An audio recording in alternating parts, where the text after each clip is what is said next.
It's a pleasure to spend some time with you today. Thank you so much for joining us. Pleasure is mine too. So I think the real question on everyone's mind is what is the real reason that we should come back? What is the pull and what is the offer to us as diasporans? Well, that's a very important question. I mean, first of all, Ghana is for Ghanaians. And when we, by our estimation, when we talk about Ghanaians, we talk about Ghanaians not in the sense of people who are restricted to the geographical area. And therefore, our fundamental belief is that for our country to make progress, we need everybody's talent, everybody's input, everybody's contribution, everybody that is Ghanaian and has talent and has ability and has capacity and has capability ought to contribute to the Ghanaian project. And therefore, we thought that, I mean, when the president was campaigning in 2016, I mean, promised that he was specifically going to set up this diaspora office inside the presidency, which will be responsible for coordinating and harnessing the talents of Ghanaians living everywhere in order to advance the Ghanaian project. And therefore, the purpose of the Homecoming Summit would be specifically to advance that agenda, to understand the kind of Ghanaians that are contributing to other people's development around the world, and see how we can also tap into that talent pool, you know, in order to advance our own interests. Interesting. That sounds amazing. Yeah. So what are the opportunities for us diasporans coming into Ghana? I mean, in one sense, of course, it's home, but from the perspective of working there and running a business there, it's a brand new market. So there's really a lot for us to learn. What opportunities are there for us to be able to learn and reintegrate into, I guess, the corporate environment in Ghana, which would be a different experience for us because usually we come home for holidays and for Christmas. So what are the opportunities there for us during the summit? Well, first of all, for us to be able to attract Ghanaian talent, we have decided that we would roll out series of incentives that are meant to make it attractive for people to come home, first of all. Okay. Now, there are two, if you want, categories of homecoming. First of all, there are people who have businesses, families, etc., entrenched in Europe, America, and other areas, and therefore would find it difficult to pack bag and baggage wholesale and relocate permanently home. You know, for those kinds of people, we intend that we would make arrangements for people to offer their services to the motherland, whether by way of sabbaticals, or holidays or leave periods or whatever, so that, for example, if we have an engineering guru in, say, a University of Coventry, for example, I mean, and we have good incentive, that fellow, when he takes a sabbatical, instead of going to Asia or to America or so on, can come to the University of Science and Technology, for example, and offer his services for a year or two, you know, for the sabbatical period, and also, you know, contribute his quota to national development. That's one way of doing it. Nice. The other way is for those who are willing and able to relocate permanently to the motherland, for us to offer them the incentives to come home. How do you offer incentives? First of all, over the last few years, there's been huge cry amongst Ghanaian diaspora that port charges, for example, are prohibitive. Yes. and therefore they are unable to come home, either even to do business or even to relocate permanently, you know. So because the kinds of duties and taxes that they have to pay on their goods when they bring them to the ports and so on. As you can see, so far our Minister for Finance has been tagged the abolisher in Ghana. You know, because there are 17 what we used to call nuisance taxes that our first budget for 2017 has practically abolished. And therefore, it is our expectation that it will lead to a reduction in port charges and so on. Now, at the Homecoming Summit itself, there's a proposal that would be considered that would identify people who are coming home specifically as a result of alcohol. Okay, to whom further, if you want, incentives would be given, you know, in terms of how much they should pay for setting up businesses and so on.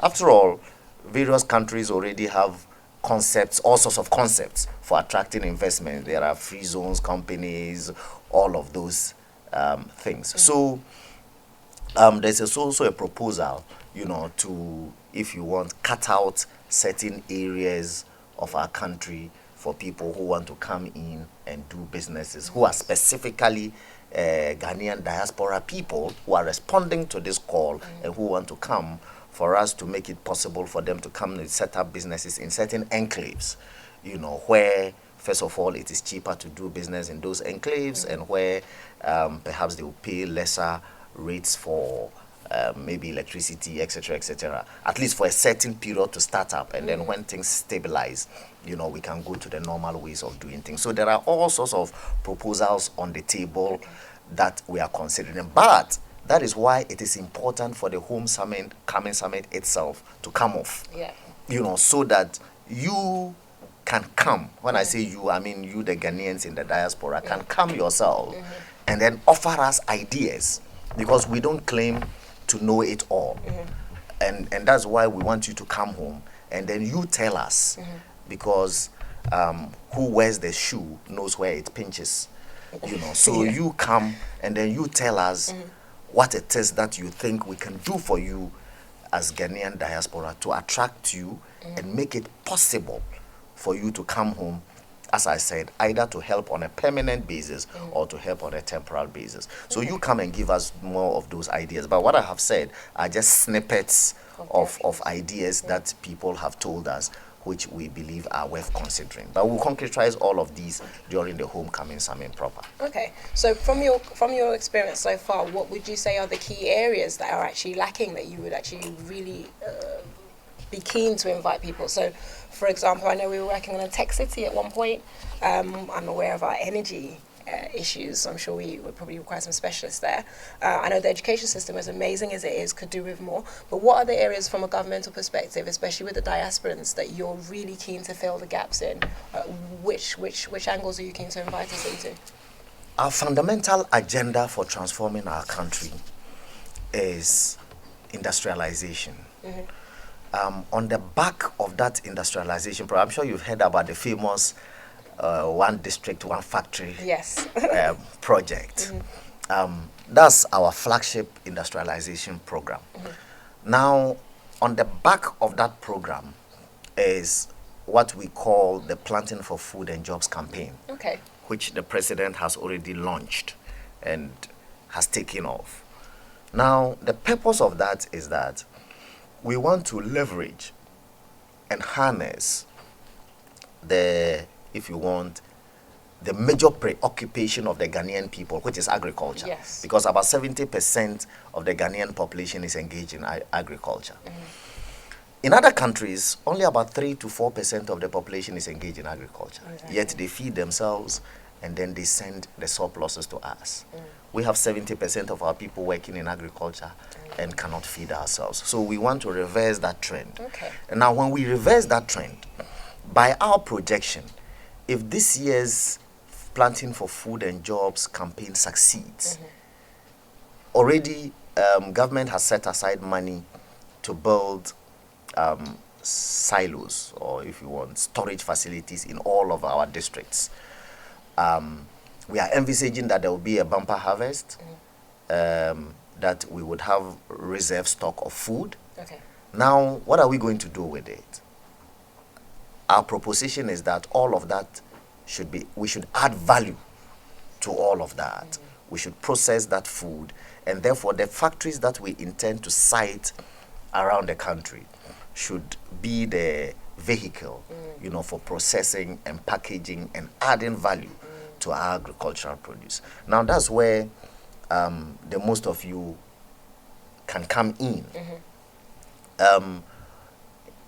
In other parts of the world, sometimes you go and you see food or products that we produce in our country in abundance, but which we allow to go waste either on the farms or on the streets. Moringa, or for example. Exactly, which you guys package very beautifully.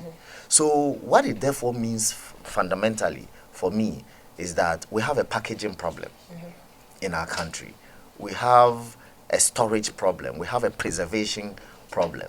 So all of these, having lived in Europe and America and Asia and other parts of the world, you have experienced firsthand how people package their foods, how they preserve their foods and so on. And therefore you can come and help us, set up small to medium scale industries that will package these things and then send them out, export them, so we can earn some more money for our country and so on. So that's it. And then apart from that, as I said, we are aware that there are Ghanaians who are doing phenomenal things across the world, whether it is in medicine or science and technology, or even professors in the humanities and so on, population issues and etc., who can all come, and help in the collective effort to advance our country.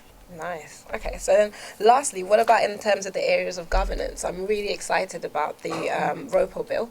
So if you could tell me just a bit about that, and then also what other doors are being opened to us diasporans to be able to affect policy and to work with the government, to be able to get in, maybe work as diplomats and things like that. Where are the options there? Because for a lot of us, we do have those aspirations. But as you can imagine, there is a culture of ageism that's against us. And in some way, also, I think our accents play against us. So what are the doors that are going to be open to, open to us? Recently, the president did a tour of the West Africa region. Indeed, as I speak, he's on the last day of his tour of the West Africa region. Actually, the second leg of his tour of the West Africa region. And he's mentioned ROPAL constantly. ROPAL itself is a product of the first NPP administration under President Akufo. At what point the current president was foreign minister. So, of course, that tells you that he's very passionate and committed to the whole business of ROPAL. Otherwise, the kinds of conversation that I'm talking about and the conversation we are going to have in July will be fruitless, quite frankly. Because you are not going to ask me to bring my money and put my money in Ghana and etc., etc. And when it comes to deciding who gets into government in order to take care of my investment, I don't have a say. Exactly. That will be a fundamental contradiction. And therefore, we are very determined that if there's our drive and campaign towards attracting Ghanaian brain is to be successful, then ROPAL ought to come to be triggered into existence. So the president has said that he's going to have a conversation with the Electoral Commission, and if it is a matter of resource, the president is committed that he will find a resource for the Electoral Commission to implement ROPAL, so that there are no more excuses, because the excuses all these years have been that there are no resources to implement ROPAL. So if you have a president who says, I will make the resources available, then ROPAL will no longer be there will no longer be an excuse for, if you want, postponing ROPAL indefinitely. So ROPAL will happen. Once that happens, people will feel confident that, let me come and put my money in. After all, I will have the opportunity to decide who takes care of my money. So that will be done. Absolutely no doubt about it. Now, what we need to do now is a database of Ghanaians living everywhere and their talent pool, the talents that they possess. That is also critical for even deciding who should come and do what. Okay, so I guess that's one of the tasks that the president gave the diaspora office from the start. because throughout the campaign, that's what he said. He says, if we win, we'll set up a diaspora office. That diaspora office will be responsible for collating a database of Ghanaians and the talents that they have, so that at any point in time, if we decide that there's a shortage of sociology lecturers in Ghana, we know where to go to and see who are the sociology lecturers around the world that we can entice to come home and help. So we'll do the database, we'll do RUPAL, and then we'll see. Already we've started, but admittedly, of mainly people who were active in the MPP fraternity around the world. Many of them have come home, they are board members here, some have gotten appointments as chief executives and so on and so forth. But we want to move beyond that, to encourage every Ghanaian now to say, okay, campaigning is over, now show up. Yeah. Okay, and commit yourself not to the MPP project, but to the Ghanaian project. Exactly. Nice. So how does that work in terms of entering government, and in terms of how we enter that process ourselves and affect policy ourselves, and aside from deciding who else would do something, and what are the assurances that are being offered to us as the community for all these promises that can be made? So how do I become Minister of Education? How do I become Minister of Education? And what assurances are you going to give me that can happen? Well, I have right now before me in my office applications from Ghanaians of all persuasions across the world who have asked that they can do this and do that and do that for us. Some of them, as Minister for Information, they know that my business is setting up the infrastructure for delivering timely and accurate information to Ghanaian people. There are people who have come up with proposals and said that they can help us acquire state-of-the-art equipment that will make it easy, for example, for me as Minister for Information to sit in Accra and communicate with all district information officers and regional information officers, so I don't have to travel physically to every corner of the country to deliver information, etc., etc. So all of those proposals are being considered. Some have also said that they are public relations experts, so they can serve as regional information officers or district information, or they can serve as PR officers in our various units and so on and so forth. So all of those applications are being reviewed, and then very soon we will offer jobs to as many as we can offer. So that's also in there. So for every Ghanaian who has a talent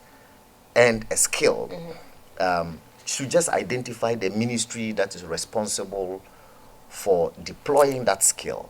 And then, like I said, those that have come to me also go to the ministers who are in energy, who are in health, and etc., etc., and so on. Somebody called me on health matters. I referred that to the Minister for Health, and so on. So that's how to do it. As to being a minister specifically, that one you have to do politics.